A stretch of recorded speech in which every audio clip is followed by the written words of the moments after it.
موسیٰ علیہ السلام کی قوم نے پوچھا آپ کا رب سوتا ہے؟ بڑے پٹھے سیدھے سوال کر دے سن. ابھی فرعون کو ڈوبتے دیکھا سامنے، اور فرعون کے لشکر کو ڈوبتے دیکھا. ابھی ان کے پاؤں گیلے تھے، چند قدم چلے تو آگے ایک بستی میں ایک بت تھا جس کی بستی والے پوجا کر رہے تھے. تو کہنے لگے موسیٰ اجعل لنا الہا کما لہم آلہہ. قرآن کی آیت ہے موسیٰ ایک ایو جا خدا سانو بھی لے دے اسی میں انہوں متھا ٹیکیے. میں کہا فٹے منہ توڑا وہ ہونے تو تسی ویکھیا کہ کیوں رب نے تھوڑی مدد کیتی ہے تو ہن پتھر دا بت منگدے پے ہو میرے کولوں. تو عجیب و غریب سوال کرتے تھے. تو کہنے لگے رب سوتا ہے؟ موسیٰ علیہ السلام نے ان کو ڈانٹ دیا. اللہ تعالیٰ نے کہا نہیں، ایسا کر رات کو نا 2 پیالے لے کے کھڑے ہو جا پانی کے. خیال کرنا یہ پیالے گرنے نہ پائیں. موسیٰ علیہ السلام بڑے طاقتور ہستی تھے، وہ پیالے لے کے کھڑے ہو گئے. کھڑے کھڑے کھڑے کھڑے اونگ آنے لگی. ایک جھٹکا لگا سنبھال لیا، دوسرا لگا سنبھال لیا، تیسرا جھٹکا لگا تو پیالے گر گئے، ٹوٹ گئے، پانی بہہ گیا. کہ موسیٰ سمجھانے کے لیے تھا اگر تیرا رب بھی سو جائے تو یہ زمین آسمان کے پیالے ایسے ہی ٹوٹ کے بکھر جائیں گے. لا تأخذہ سنۃ ولا نوم، لا تأخذہ سنۃ ولا نوم.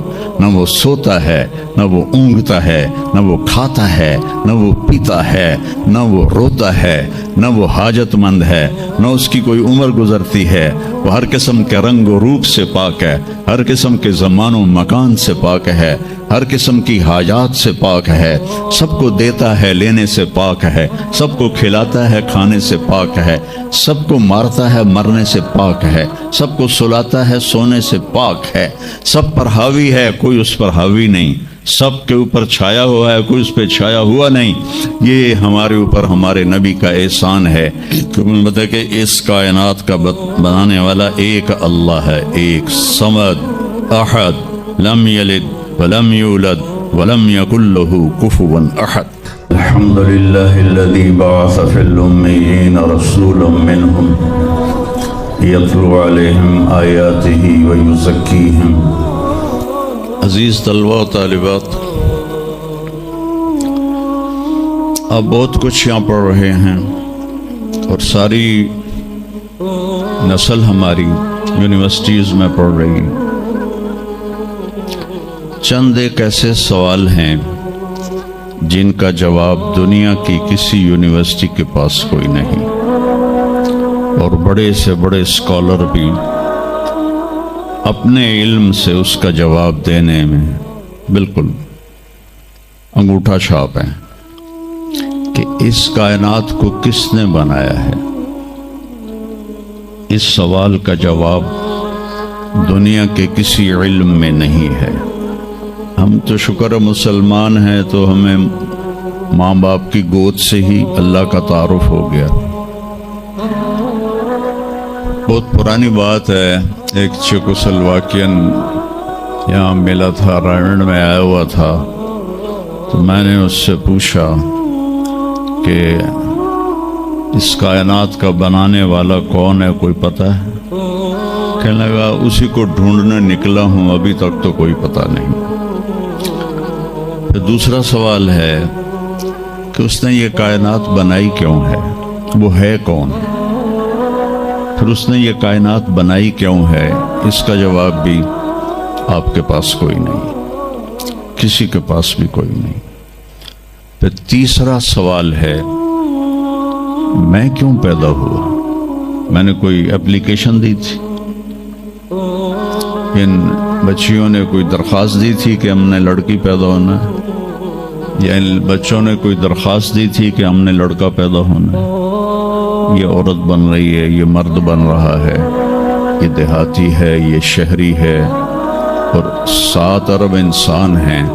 سب کی شکلیں مختلف ہیں، آنکھوں کا رنگ مختلف ہے، انگلیوں کے پوروں پر چھپا ہوا پرنٹ مختلف ہے. 7 ارب انسانوں میں سے کسی کا یہ پرنٹ کسی کے ساتھ نہیں ملتا.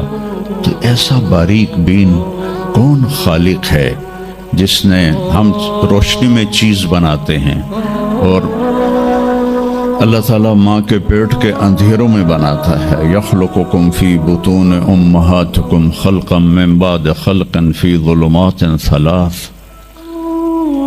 پھر موت کیا چیز ہے؟ کیوں مر جاتے ہیں؟ پیدا ہونے کی درخواست نہیں دی تھی، پیدا کر دیا. کیوں پیدا کیا پتہ کوئی نہیں. اب مرنا نہیں چاہتے، لیکن دائیں بائیں موت کے حملے ہو رہے ہیں. ایک دن مجھ پر بھی ہو جائے گا، آپ پر بھی ہو جائے گا، اور ہم ایک ماضی کی بھولی بسری داستان بن جائیں گے. تم مرتے کیوں ہیں؟ پھر کوئی جلا دیتا ہے، کوئی بہا دیتا ہے، کوئی مٹی میں ملا دیتا ہے، کوئی پرندوں کے سپرد کر دیتا ہے. پارسی وہ اوپر رکھ دیتے ہیں، گدھ آ کے کھا جاتے ہیں. تو یہ موت کیا چیز ہے؟ تھوڑا شروع میں میڈیکل میں نے شروع کیا تھا، تو پھر اللہ نے میرا راستہ بدل دیا. تو موت کیا چیز ہے، میڈیکل سائنس میں اس کے 200 جواب ہیں. 200 اور ایک بھی صحیح نہیں، سارے غلط، کیونکہ وہ انسانی عقل سے ہیں تو نہیں پہنچ سکتے. پھر موت کے بعد کچھ ہے یا مر گیا اور مٹی ہو گئے؟ یہ چند سوال میں نے آپ کے سامنے رکھے ہیں، اور پوری دنیا کے انسانوں کو چیلنج ہے کہ اپنے علم سے جواب دو. کسی کے پاس اس کا جواب کوئی. نیوٹن نے یہ کہا تھا کہ اس کائنات کو 4 فورسز چلا رہی ہیں. عبدالسلام نے، پاکستانی سائنسدان اور 2 امریکن سائنسدان، 1976 میں یہ ثابت کیا کہ اس کائنات کو 4 نہیں 3 طاقتیں چلا رہی ہیں. اسٹیفن ہاکنگ نے چند سال پہلے یہ ثابت کیا کہ اس کائنات کو ایک طاقت چلا رہی ہے. اس سے پوچھا گیا وہ اللہ ہے؟ کہنے لگا نہیں، وہ اللہ نہیں ہے. اس کے پاس وحی کا علم نہیں تھا، تو وہ اتنا ہی اندھا ہے جتنا ایک ان پڑھ اندھا ہے. تو اس سے پوچھا گیا کیوں؟ تو کہنے لگا پھر سائنس کی ترقی رک جائے گی اگر اللہ کو مان لیا جائے. تو یہ وہ سوال ہیں جن کو جواب ڈھونڈتے ڈھونڈتے عمر گزر جائے گی، آپ ڈھونڈ نہ پاؤ گے. اس لیے ایک بہت بڑا طبقہ ہے جو کہتا ہے اللہ ہے ہی کوئی نہیں، یہ سب کچھ آپ ہی بن گیا ہے، اپنے آپ ہی بن گیا. عبد الخالق صاحب نے تو کچھ بھی نہیں کیا، مستریوں نے بھی کچھ نہیں کیا، یہ ہال اپنے آپ ہی کھڑا ہو گیا اور کرسیاں بھی اپنے آپ بچھ گئیں. ایسی بے وقوفوں والی سوچ بھی بلا کوئی قابل تعریف ہے کہ علامہ اقبال نے فرمایا تھا ہیچ چیزیں خود بخود چیزیں نشد، ہیچ آہن خنجر تیغے نشد، ہیچ حلوائی نشد استاذ کار، تا غلام میں شکر ریزے نشد، مولوی ہرگز نشد مولا روم، تا غلام میں شمس تبریزے نشد. اسی دہریت کو، ایتھیسٹ کو یہ ایڈریس کیا ہے کہ کوئی چیز خود بخود نہیں بنتی. کبھی دیکھا ہے کہ ہیچ آہن خنجر تیغے نشد، لوہے کا ٹکڑا پڑا ہو اور 1000 سال کے بعد وہ اچانک تلوار میں تبدیل ہو گیا ہو، چھری میں تبدیل ہو گیا ہو، خنجر میں تبدیل ہو گیا ہو؟ کبھی دیکھا ہے؟ نہیں ہوتا ایسے. کوئی حلوائی اس وقت تک مٹھائی بنا نہیں سکتا جب تک کسی استاد کے پاس بیٹھ کر لڈو کو گول کرنا نہ سیکھے. اور مولوی روم، مولانا روم نہیں بن سکتے جب تک شمس تبریز جیسی شخصیت کی صحبت حاصل نہ ہو. میں دونوں کے مزار پہ گیا ہوں، ترکی میں اونیا میں دونوں حضرات دفن ہیں، پیر بھی مرید بھی. مولانا روم کو آج شاید کوئی دھرتی پہ جانتا بھی نہ، اور میں اس یونیورسٹی میں ان کا نام بھی نہ لیتا۔ وہ ایک فلسفی عالم تھے اور منطقی عالم تھے۔ وہ دور تھا فلسفہ اور منطق کا، مسلمانوں نے قرآن و حدیث کا علم بہت پس پشت کر لیا تھا، اور جو فلسفہ اور منطق کے عالم ہوتے تھے وہ بادشاہوں کے دربار میں بڑی جگہ پاتے تھے۔ تو ان کے سامنے کتابوں کا ڈھیر تھا ان کے ساتھ، اور ادھر طالب علم بیٹھے تھے، انہیں وہ پڑھا رہے تھے، اور یہ کتابیں قلمی نسخے تھے، ہاتھ سے لکھے ہوئے۔ تو شمس تبریز رحمہ اللہ مسجد میں داخل ہوئے ننگے پاؤں، اور سفر کے آثار پگڑی پر بھی، کپڑے پر بھی۔ تو وہ بڑی سادگی سے پوچھتے ہیں کہ مولانا یہ چیز یہ کیا ہے؟ وہ کتابوں کا ڈھیر۔ تو نے اس کو یوں دیکھا تو کہے تو ان پڑھ جائے چٹا انہوں میں کی جواب دے وہاں، کہنے لگے این است کہ تو نمی دانی، میرے پیارے یہ وہ ہے جو تو نہیں جانتا۔ تو ایک دم آگے بڑھے، کتابوں کو یوں دھکا دیا، ساتھ ہی تالاب تھا، ساری کتابیں تالاب میں چلی گئی۔ اب نیا پرنٹ نکالنا آج کل تو کوئی مشکل نہیں ہے، کوئی پریشانی کی بات نہیں ہے، نیا پرنٹ مل جائے گا۔ جس نے ہاتھ سے سینکڑوں کتابیں لکھی ان کو تیرا بیڑا غرق، وہ ان پڑھ بندیا تو میری حیاتی برباد کر دیتی، نامراد ہوڑا میں دوبارہ کتوں لکھ کے لیاواں گا۔ وہ مسکرائے، حوض میں چھلانگ لگائی، اور ایک ایک کر کے ہر کتاب خشک ان کے سامنے رکھتے گئے، خشک، اس سے مٹی نکل رہی، سامنے رکھتے گئے رکھتے گئے رکھتے گئے، پورا ان کا جو ان کی لائبریری تھی وہ پانی سے خشک نکال کر ان کے سامنے رکھ دی۔ ہوں ملا جی دی واری آ گئی، کہنے لگے این چیز وہ یہ کیا ہے؟ این چیز وہ یہ کیا ہے؟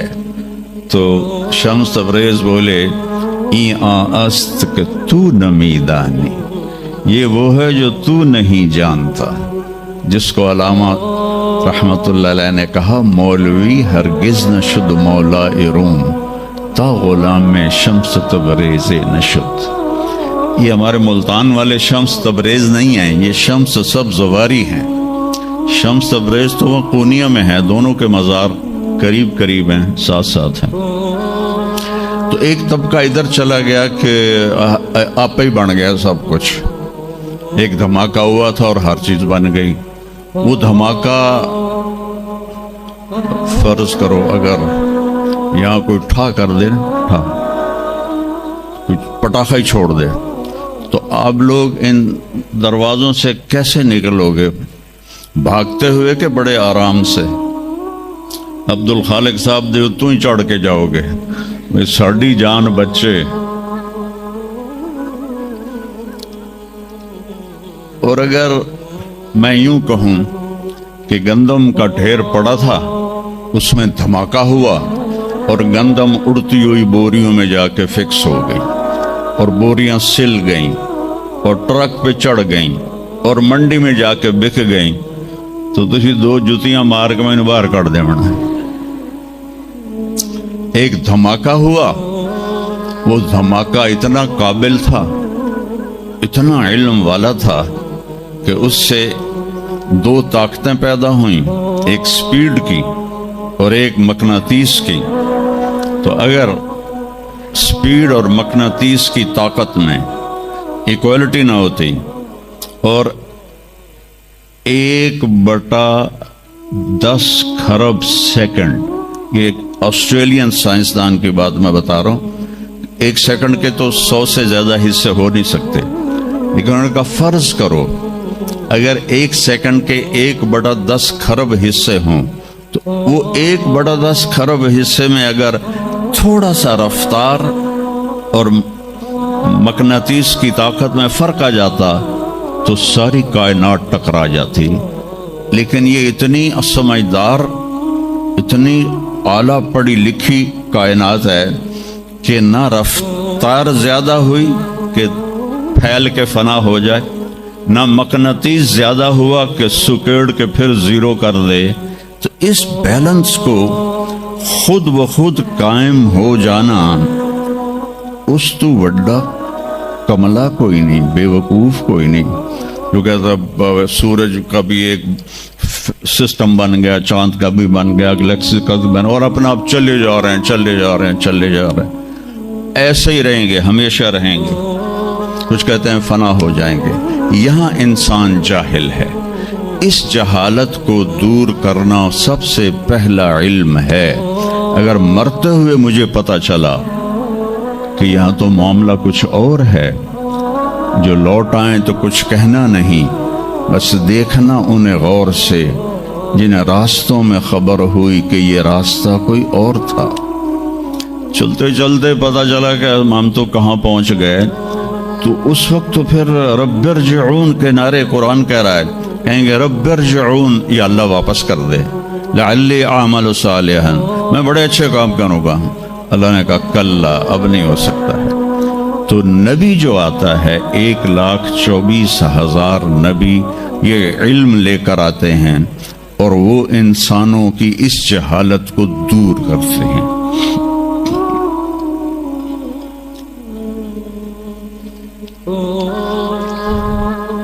سب سے آخر میں اللہ تعالیٰ نے جناب رسول اللہ صلی اللہ تعالی علیہ وسلم کو پیدا کیا، ان کی زندگی کو قیامت تک کے لیے نمونہ بنانا تھا۔ قیامت تک کے لیے وہ نبی بن کے آئے ہیں۔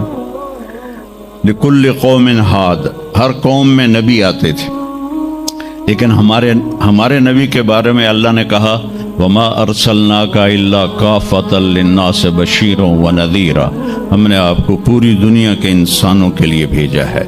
تو اس کے لیے ضروری تھا کہ آپ کی زندگی کی ہر چیز کھلی کتاب کی طرح آج بھی ہمارے سامنے موجود ہو۔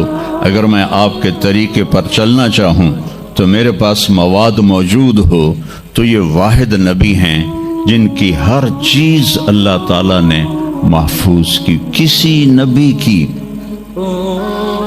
پوری زندگی محفوظ نہیں ہے، کسی نبی کی، آدم علیہ السلام سے لے کر عیسیٰ علیہ السلام تک کسی نبی کی مکمل زندگی موجود نہیں ہے۔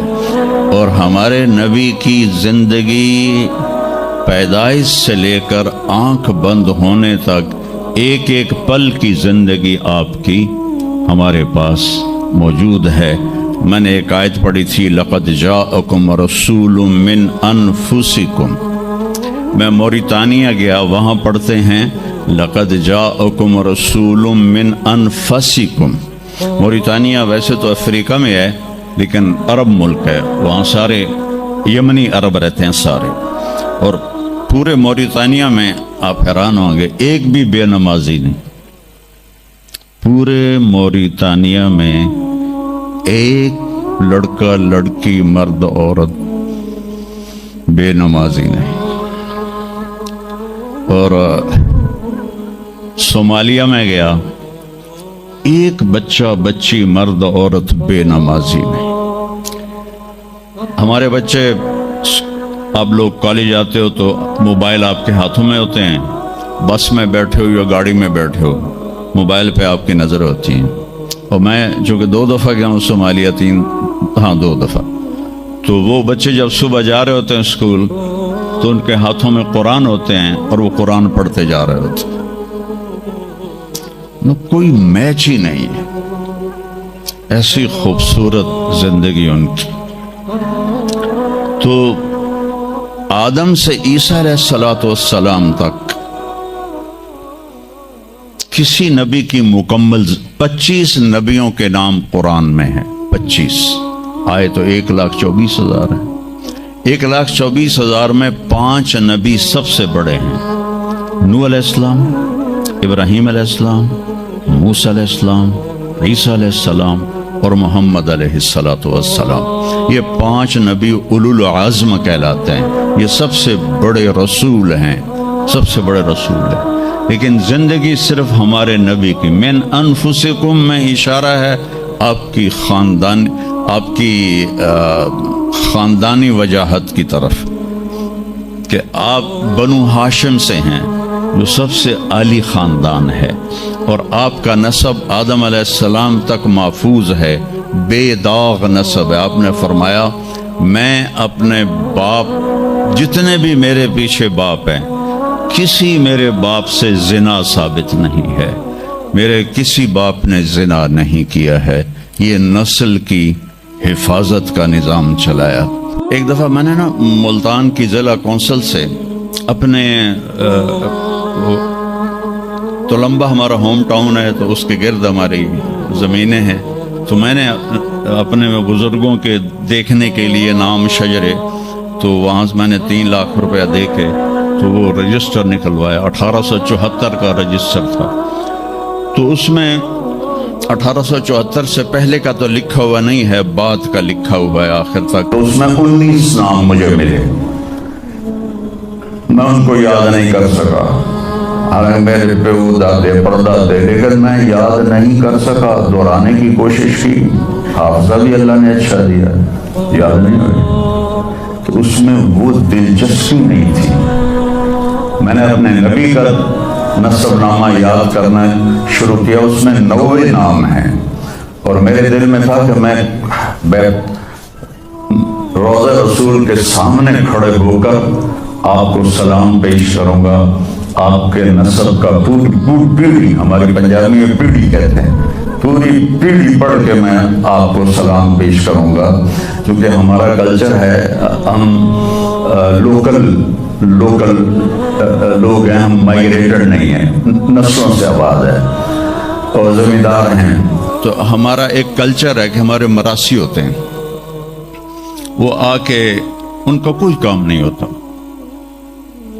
سرداریاں قائم، دیر آباد، میاں طارق جمیل دے، میاں اللہ بخش دے، میاں عنایت علی دے، میاں گانے دے، میاں جہانے دے، اگو میں بھی نہیں پتا، وہ پڑھی جاندے، اور وہ لے کے جاتے ہیں دانے، لے کے جاتے ہیں پیسے، ان کی بچیوں کی شادیاں کرواتا ہوں، بیمار ہو جائیں علاج کرواتا ہوں، اور کام وہ دھیلے کا نہیں کرتے۔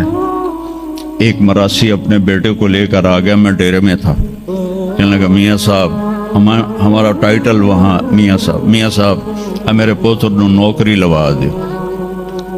میں کیا کدی مراسیاں نوکری کیتی ہے پہلے؟ کہنے لگا بھوکے مر گئے ہیں، دیرے اجڑ گئے ہیں، زمیندار شہرانو بڑھ گئے ہیں، تو سوا کوئی خانو سانو خیرات ہی نہیں لب دی، تو چلو کوئی نوکری کر لوے۔ میں نے اس کے سامنے بیٹھے فون ملایا، فاطمہ شوگر مل کے جو جی ایم تھے میرے دوست تھے، میں نے کہا ایک بچہ بھیج رہا ہوں رکھ لو، انہوں نے کہا بھیج دیں، لیبر میں رکھ لوں گا۔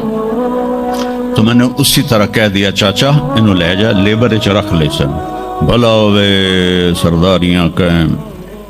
چوتھے دن دونوں پھر میرے ڈیرے پر، میں کہا تینوں تو مظفر گڑھ بھیجے آئی تو واپس کیوں آ گیا؟ تو اس کا باپ کہتا ہے میاں صاحب میں سمجھا لیبر کوئی وڈا افسر ہوندہ ہے، تو میرا پتر افسر ہو سی، انہیں تو بوریاں چوا چوا چوا دی کنڈ بن چھڑی۔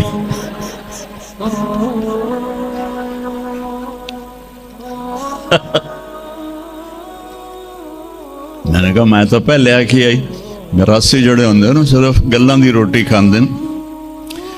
تو وہ یہ ثقافت میں نے دیکھی ہوئی ہے، اور آج بھی اس کو میں بھگت رہا ہوں، پال رہا ہوں۔ باقی سب زمینداروں نے ہاتھ کھڑے کر دیں، لیکن میں نے اس کو زندہ رکھا ہوا ہے۔ من انفسکم لقد جاءکم رسول من انفسکم۔ یہ واقعہ ہے صبح 10-11 بجے کا، تو آف سیزن تھا، اتنا رش نہیں تھا۔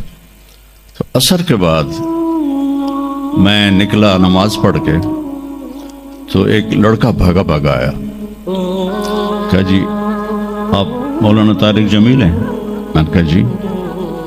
میں کہا تم مجھے پہچانتے ہو؟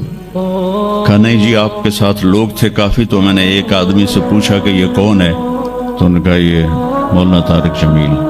کہا جی میں ابھی عصر کی نماز میں پہلے آ گیا تھا. یہ عصر کے بعد مجھے وہ بات بتا رہا ہے. میں عصر کی نماز سے پہلے آ گیا تھا. پرانی مسجد میں جگہ مل گئی. بیٹھے بیٹھے مجھے نیند آ گئی تو میں نے خواب میں اللہ کے نبی کو دیکھا. انہوں نے فرمایا کہ طارق جمیل کو بھی میرا سلام کہہ دو. تو وہ جو میرا پیڑھی پڑھ کے سلام عرض کرنا تھا وہ بارگاہ رسالت میں قبول ہوا. لقد جاءکم رسول من انفسکم. کہاں سے لاؤ گے ایسا رسول کہ جس کی زندگی کی ہر چیز محفوظ ہو. پھر افریقہ میں پڑھتے ہیں من انفسکم. انفس کہتے ہیں نفیس کو, کہ ایسا نفیس کوئی ہے. ایک بدو عورت تھی, جب آپ تشریف لے گئے نا ہجرت کر کے مدینہ, تو رابغ ایک جگہ آتی ہے, وہاں بھوک لگی, پیاس پہ. تو ایک خیمہ دیکھا, وہاں پہنچے تو ایک بڑھیا بیٹھی تھی, اس کا نام تھا ام معبد الخزاعیہ. تو آپ نے سوال کیا, ماں جی ہم مسافر ہیں, کوئی کھانے کو ملے گا؟ تو انہوں نے کہا بیٹا قحط کا زمانہ ہے, کچھ بھی نہیں ہے. ایک بکری بیمار اور کمزور اور بن بیاہی کھڑی ہوئی تھی. تو آپ نے کہا اس بکری سے دودھ نکال لوں. تو اس نے ایسے بڑی حیرت سے دیکھا کہ یہ عرب ہو کہ ایسی بات کر رہا ہے کہ اس بکری سے دودھ نکال لوں. تو وہ کہنے لگی یہ تو بن بیاہی ہے, اس کا تو ویسے بھی اس کے جسم پر بوٹی نہیں ہے, اس سے ایک قطرہ بھی کوئی نہیں. کہا ماں جی آپ اجازت دیں. کہا لگا ٹھیک ہے. تو وہ آپ کو غور سے دیکھنے لگی, کیونکہ انہونی بات ہو رہی تھی. اپنے اتنا بڑا وہ تھا برتن, وہ آپ نے لیا اور اس کے تھنوں کو یوں ہاتھ لگایا تو وہ چھلک کے مشکیزے کی طرح نیچے آ گئے, اور آپ نے دودھ نکالا, وہ فل ہو گیا. آپ نے حضرت ابوبکر کو پلایا, عامر بن فہیرہ کو پلایا, عبداللہ بن اریقت جو آپ کے رہبر تھے, آخر میں آپ نے خود پیا. پھر دوبارہ نیچے بیٹھے اس کے, اور پھر نکال کے پورا وہ جگ بھر کے رکھ کے دے آئے. بکری کی عمر ہوتی ہے 7 سال. 7 سال تک یا ذبح ہو جائے یا وہ از خود مر جائے گی. بہت کم ہوتا ہے کہ کوئی بکری 7 سے 8 سال ہو جائے. یہ اس بکری کو میرے نبی کے ہاتھ لگے تھے. یہ بکری 22 برس زندہ رہی, 22 برس, اور اس کو ذبح نہیں کیا گیا, یہ مر گئی, خود ہی مر گئی, وہ نبی کے ہاتھوں کی برکت. شام کو اس کا خامد آیا ابو معبد, نے کہا یہ دودھ کہاں سے؟ تو ام معبد کہنے لگی اس بکری سے. پاگل ہو گئی ہیں, یہ بکری دودھ دے سکتی ہے؟ کہ میں بھی یہ سمجھ آئی نہیں دین دی, پر کوئی جادوگر آیا ہے, وہ ہاتھاں دی کرامت آئی, جگ بھریا پیا. کہنے لگا ان عتیلی, مجھے اس کی صورت بتا, وہ کیسا تھا؟ مجھے لگتا ہے یہ وہ قریشی ہے جس کی خبر مشہور ہو گئی ہے کہ وہ مکہ چھوڑ کے مدینے جا رہا ہے. تو اب وہ بولی, ترجمہ بعد میں کروں گا, آپ الفاظ کا ردم اور اس میں جو موسیقی ہے اس کو آپ تھوڑا محسوس کیجئے گا. رأیت رجلا ظاہر الوضاء ابلج الوجه حسن الخلق لم تعبه ثجلة لم تزری به سعلة وسیم قسیم في عینیه دعج في اشفاره وطف في صوته سحل في لحيته كثافة في عنقه سطع. اذا تكلم علاه البهاء واذا سكت علاه الوقار من انفسكم. میں نے ایک شخص دیکھا, مجھے یوں لگا جیسے 14ویں کا چاند ہی کپڑے پہن کے زمین پہ آ گیا ہے.